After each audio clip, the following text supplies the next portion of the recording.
front of me is XIAOMI 12S Ultra, and today I would like to show you how you can open apps in split screen view on this XIAOMI.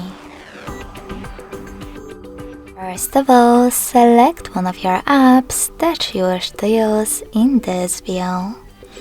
I will go with Play Store. Then access background apps. In order to do that with 3 keys navigation, click on this button with 3 lines.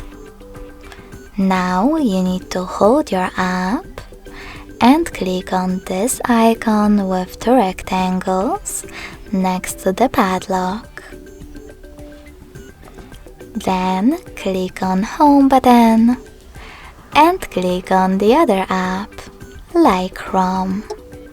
As you can see, after that, I can use both at the same time.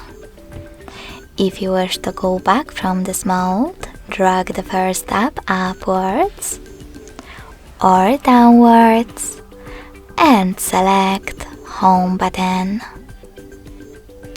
Thanks so much for watching. If you enjoyed this video, smash that like button, comment and subscribe.